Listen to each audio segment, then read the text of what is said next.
오늘은 대림절 두 번째 주일입니다. 그리스도가 이 땅에 처음 오셨을 때는 구속을 위한 대속 제물로 오셨다면 다시 오실 때는 신랑으로 오십니다. 물론 믿지 않는 사람들에게는 심판의 주로 오시겠지만 믿는 저와 여러분들에게는 신랑으로 우리에게 다시 오실 것입니다. 따라서 오늘 우리는 이 대림절을 어떻게 보낼 것이냐, 신랑을 맞이하는 신부의 마음으로 대림절을 보내야 할 것입니다. 신랑이 신부를 맞이하러 오실 때 신랑이 기대하시는 신부가 있겠죠. 우리는 그것을 지난주에 막달라 마리아를 보면서 그 안에 그리스도의 물고기가 많이 쌓여 있는 그와 같은 신부를 기대하시고 오신다라고 함께 말씀을 나누었습니다. 오늘은 두 번째 그리스도가 기대하시는 신부는 요한나입니다.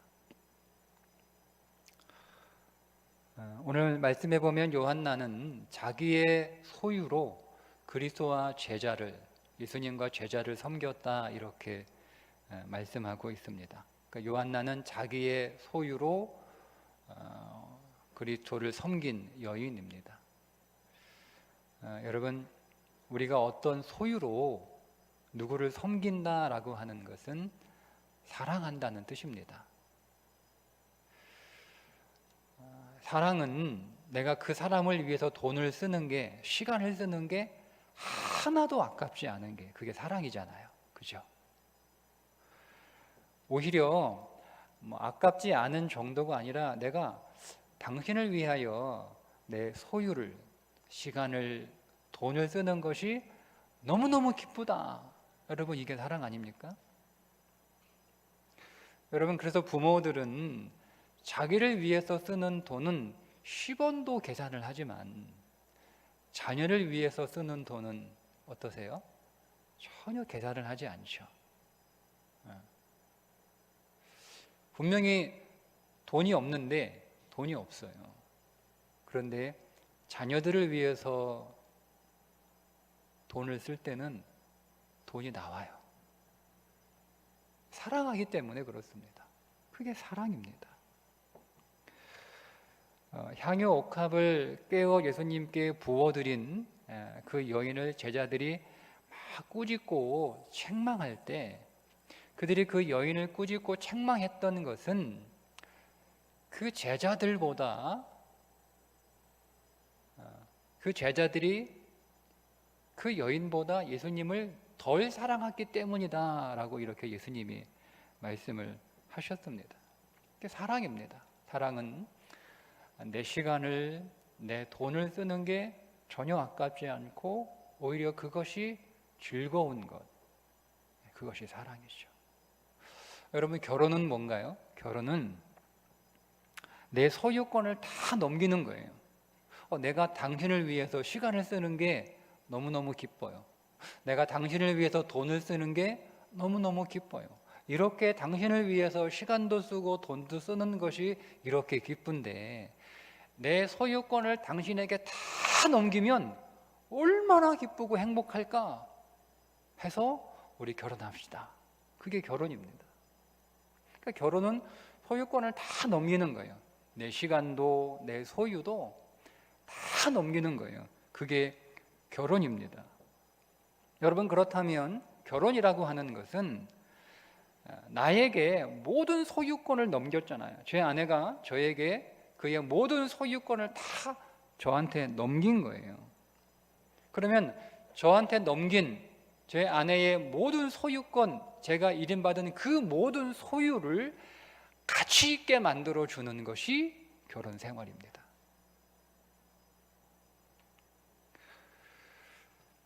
남편은 아내의 모든 소유를 가치 있게 해주고 아내는 남편의 모든 소유를 가치 있게 만들어주는 것. 시간, 그의 소유, 그의 재능, 그의 모든 것들을 아주 가치 있게 만들어 주는 것. 여러분, 그것이 거룩한 가정, 행복한 가정이잖아요. 돈 왜 이거밖에 못 벌어와? 음식이 이게 맛이 뭐야 이게? 여러분, 그런 곳에는요 거룩함이 없어요. 행복은 당연히 없고요. 요한나는 이렇게 자기의 모든 소유를 그리스도를 위하여 섬기고 뿐만 아니라 자기의 모든 소유를 그리스도께 다 일임한 것이 요한나의 사랑이었습니다. 여러분, 그러니까 그리스도의 소유는 어떤 사람들이냐?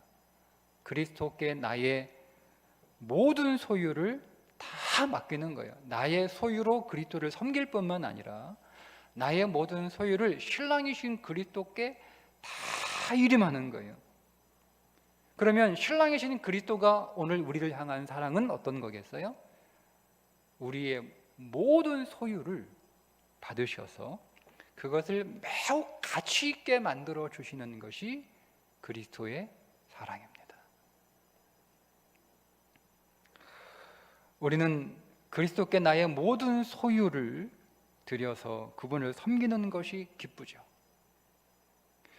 뿐만 아니라 내 모든 소유권을 그분에게 다 드리는 거예요. 다 드리는 거예요.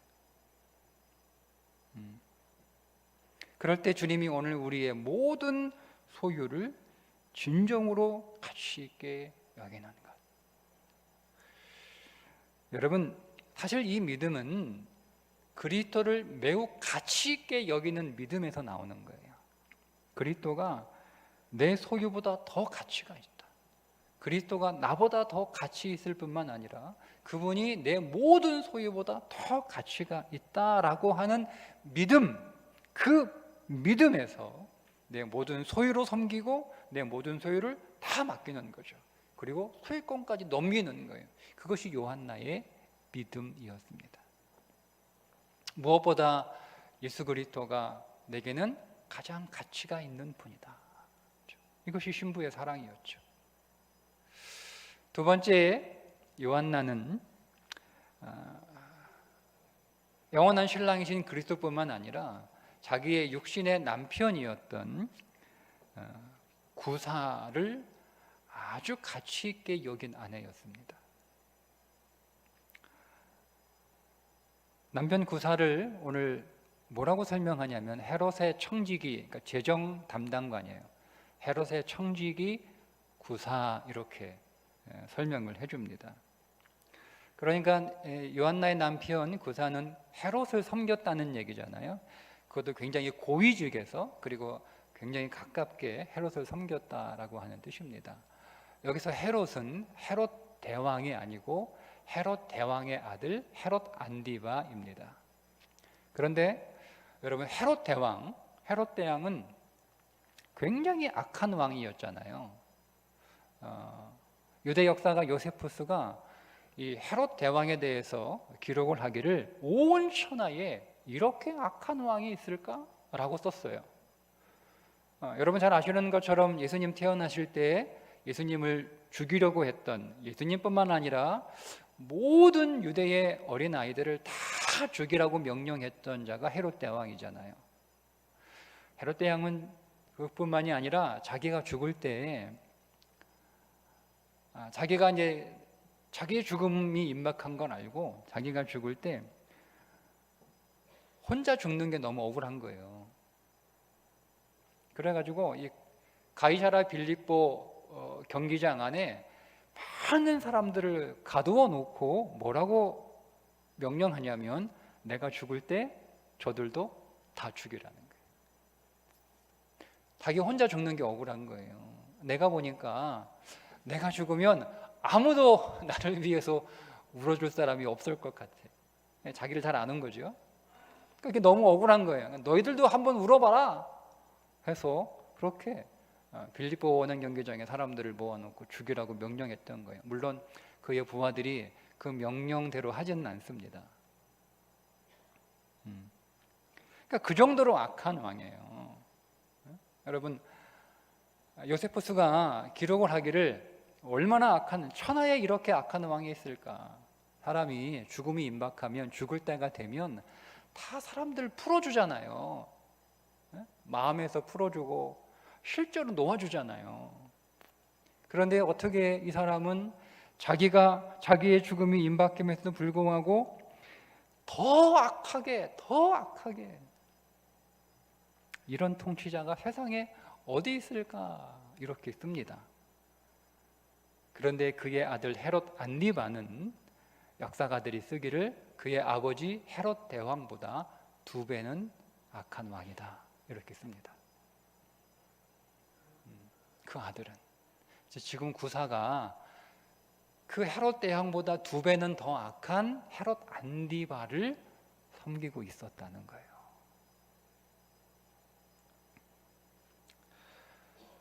구사의 직장 생활이 어떠했을까요?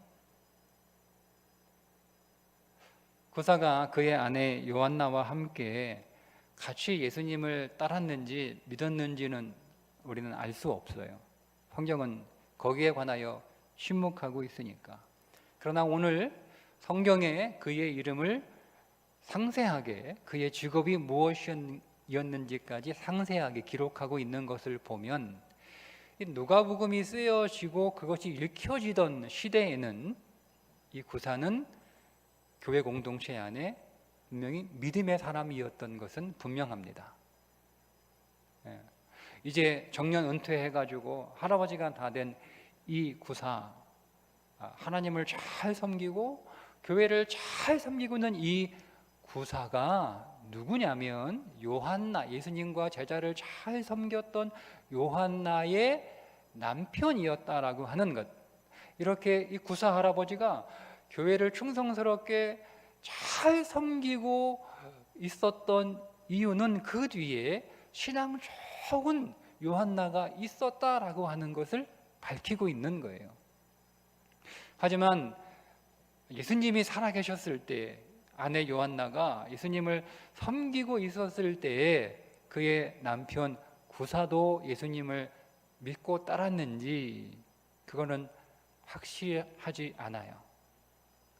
어쩌면 예수님을 믿었다 할지라도 그렇게 그의 아내처럼 열심을 내서 적극적으로 예수님을 섬기지는, 예수님을 따르지는 못했겠죠. 직장도 있고 더구나 그 헤롯 안디바 그 악한 왕 밑에서 일하고 있었으니까.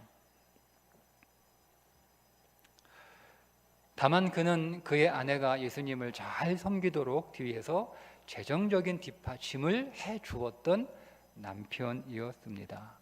그런데 성경은 그 섬김을 매우 귀한 섬김으로 인정하고 있다는 거예요.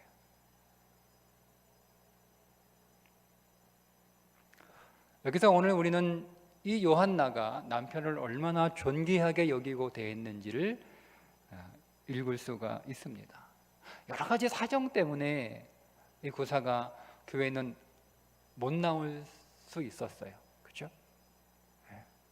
나가고 싶지만 그 무시무시한 헤롯 안디바 밑에 있으니까 나가고 싶어도 나오지 못할 수도 있었고, 교회를 나오기는 하지만 그저 예배만 드리고 이렇게 가는 그런 정도의 성도였는지도 몰라요. 그런데 아내는 그것을 위대한 믿음으로, 위대한 섬김으로 인정해 주었다는 겁니다. 아니, 당신은 어떻게 예수 믿는다고 하면서 주일 성도도 제대로 못해? 아니, 기왕이 교회 갈 거면 다른 남편들처럼 열심히 직분도 받고 직책도 받아서 이렇게 열심히 교회를 섬기면 좋겠는데 당신은 왜 그렇게 못해? 이렇게 하지 않았다는 거예요. 오히려 여보, 내가 이렇게 예수님을 그리고 제자들을 잘 섬길 수 있었던 것은 다 당신 덕분이에요. 헤롯 안디바가 얼마나 악한 왕인데 그의 아버지보다 2배 더 악하다고 하는데 그 밑에서 당신은 얼마나 고생이 많아요. 당신이 벌어다 주는 돈으로 내가 이렇게 예수님과 제자들을 잘 섬길 수 있어서 여보 너무 고마워요. 너무 감사해요. 당신도 나 이상으로 예수님을 잘 섬기고 있는 거와 마찬가지예요. 여러분 이렇게 얘기하지 않았을까요? 네? 여러분 만약에 요한나가 당신은 왜 주일 성수 안 하냐? 왜 교회 봉사 안 하냐? 막 그렇게 여러분 계속 압박 줬으면 구사가 이렇게 좋은 믿음의 사람으로 후에 그가 섬길 수 있었을까요? 물론 뭐 섬겼겠지만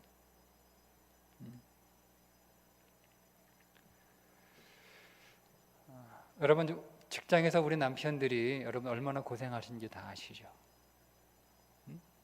어쩌면 우리 남편들이 직장에서 헤롯 안디바를 섬기고 있는지도 몰라요.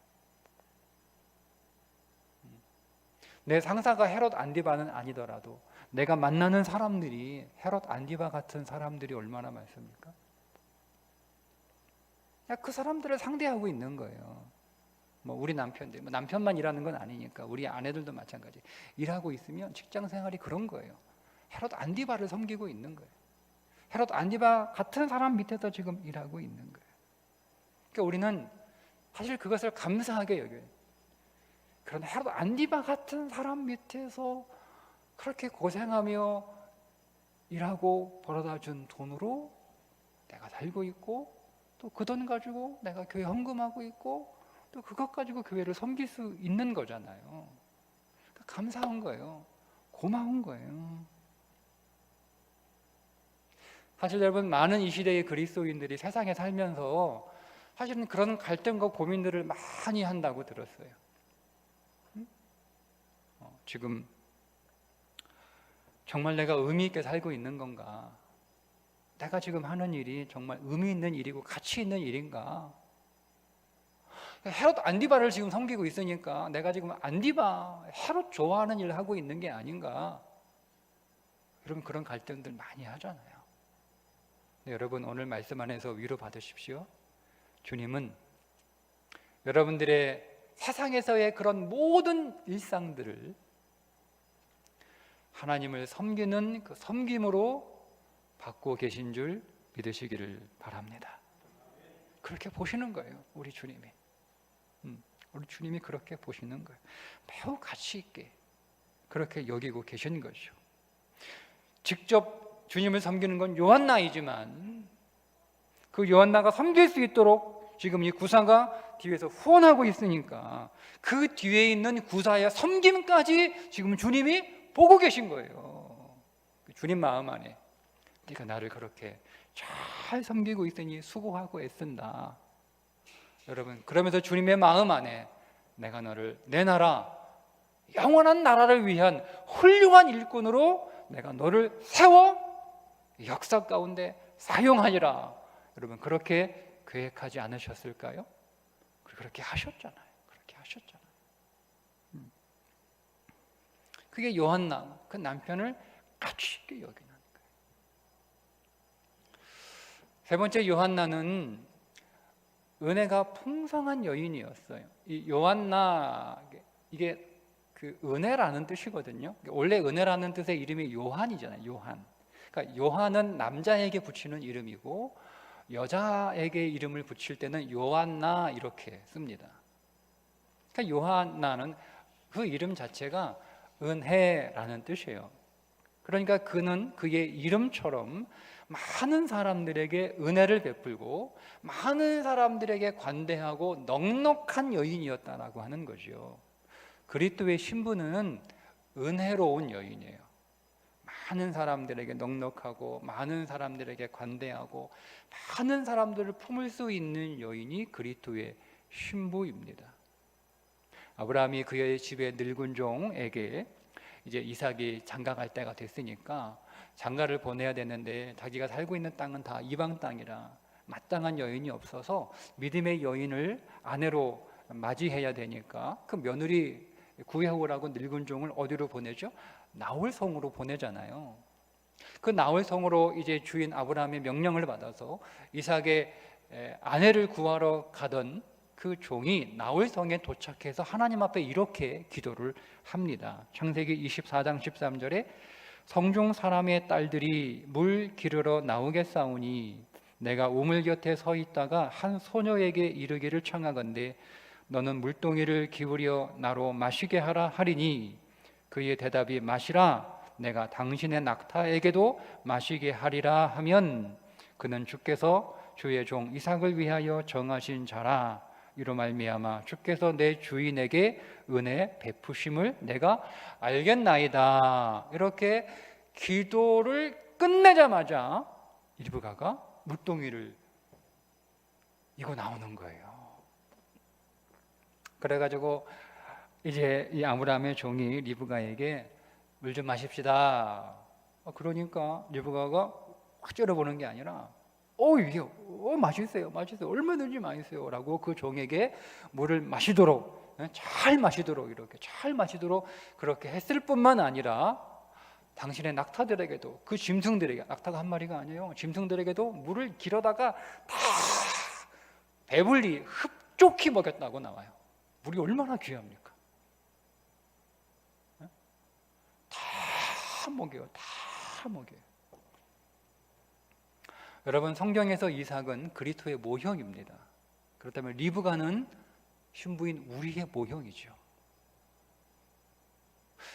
하나님이 그리스도의 신부가 될 사람들을 어떤 사람으로 기대하시느냐? 리브가처럼 넉넉하고 인심 좋고 후한 사람이에요. 후한 사람이에요. 낯선 사람뿐만 아니라 심지어 짐승들에게조차도 그렇게 넉넉하게 후한 짐승이라는 게 성경에서 짐승은요 자격 없는 사람, 죄 많은 사람, 보잘것없는 사람, 자격 안 되는 사람, 가치 없는 사람 이런 사람들이 짐승이에요. 그러니까 너는 물 먹을 자격도 없어. 물 먹을 가치도 없어. 내가 너한테 물 한 모금 주는 게 아깝다라고 하는 사람이에요. 그런데 요한나는 그런 사람들까지 다 은혜로 품을 수 있는 사람이 요한나. 그래서 그의 이름이 은혜 아닙니까? 여러분 은혜는 가치를 부여하는 거예요. 그게 은혜예요. 예수님이 오늘 우리에게 은혜를 베푸셨는데 예수님이 우리가 불쌍해서 적선해 주셨나요? 여러분들이 받으신 은혜는 어떤 거예요? 예수님이 나를 너무 불쌍히 여기셔서 우리가 지나가다 불쌍한 사람 너무 딱하고 안 돼서 그냥 그 사람에게 이렇게 동정하듯 이렇게 동냥하는 그런 은혜 여러분 받지 않으셨잖아요. 주님이 나에게 주신 그 은혜는 나를 매우 가치 있게 여겼다는 거예요. 그게 은혜예요, 은혜. 내가 사람 불쌍해서 이렇게 동정해서 뭐 적선하는 거 하고요. 정말 가치 있게, 매우 가치 있게 여겨서 베푸는 거하고는 하늘과 땅 차이예요. 우리 존재 자체는 하나님 앞에서 아무런 가치가 없는 존재들인데 하나님이 오늘 우리를 매우 가치 있는 존재로 여기신 거잖아요. 매우 가치 있다라고 주님이 판단하셔서 우리를 택하신 거잖아요. 그래서 우리가 너무 가치가 있으시니까 그의 모든 것들을 다 우리에게 선물로 주신 것이 여러분 그것이 우리가 받은 은혜 아닙니까? 그러니까 요한나는 어떤 사람이었냐 하면 모든 사람들을 모든 것을 매우 가치 있게 여긴 사람이에요. 그게 요한나예요. 신랑이신 그리스도를 매우 가치 있게 여기죠. 자기에게 준 남편이 육신의 남편이 신랑이신 그리스도가 내게 선물로 주신 그리고 신랑이신 그리스도의 모형으로 알고 남편을 매우 가치 있게 여긴, 그가 돈을 많이 벌어다 주든 그가 뭐 밥을 맛있게 뭐 안 하든 뭐 상관없어요. 하나님이 내게 주신, 내게 맡기신 그리스도처럼 여기고 살라고 주신 내 눈에 보이는 그리스도인 줄 알고 존귀하게 여기는 마음, 낯선 사람뿐만 아니라 짐승에게조차도 넉넉하게 인심 좋게 후하게 대접할 줄 아는 모든 것들을 소중하게 여기는 사람이 요한나였습니다. 어떻게 이것이 가능했을까요? 어떻게 여러분? 그렇게 해야지라고 이러면 이렇게 마음 먹는다고 되는 게 아니에요. 그렇게 할 수 있는 사람은 자기 자신을 매우 가치 있게 여기는 사람들입니다.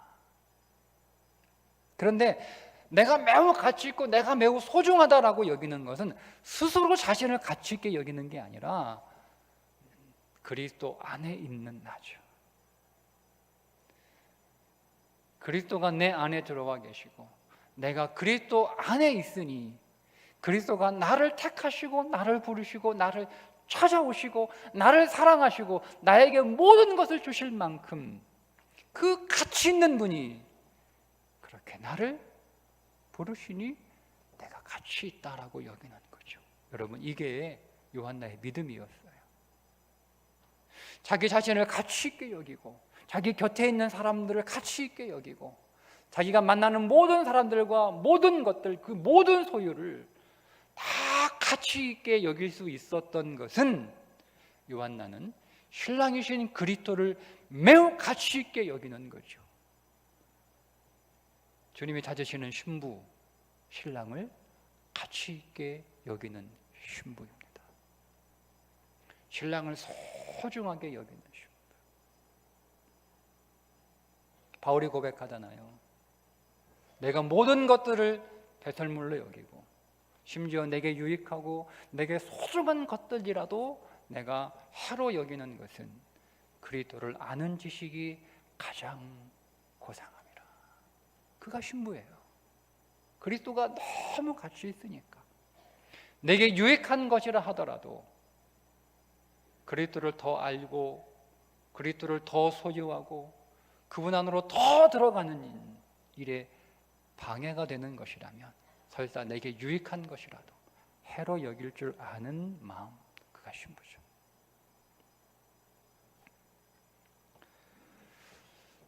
여러분 모두는 우리 주 예수 그리스도께서 신부로 부르셨기 때문에 가치 있는 존재인 줄 믿으시기를 바랍니다. 우리는 가치 있는 거예요. 나의 나됨과 상관없이, 나의 소유와 상관없이 나는 매우 가치 있는 존재예요. 왜요? 그 믿음은 그리스도가 무엇보다 가치 있다라고 여기는 믿음에서 나오는 거예요. 나를 그냥 가치 있다고 여기자, 가치 있다고 생각하자가 아니라 내가 믿는 예수 그리스도가 그 세상 어느 누구보다 무엇보다 온 우주에서 가장 보배롭고 가장 가치 있는 분이라고 내가 믿기 때문에 그 예수님이 나를 신부로 부르셨으니 내가 얼마나 가치 있어요. 여러분, 내가 얼마나 소중한 존재입니까?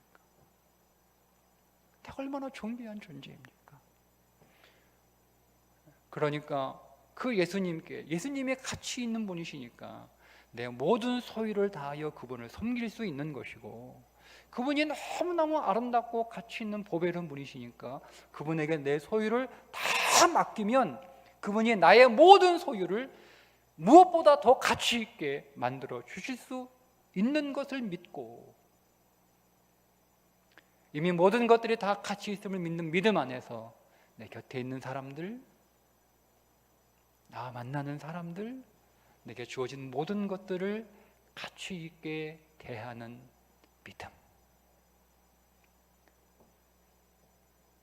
그 믿음으로 오늘 우리의 삶의 현장에서 그리스도와 그리고 오늘 우리에게 주신 모든 것들이 나 자신을 비롯해서 더욱 가치 있기를 주님의 이름으로 축복합니다. 기도하겠습니다.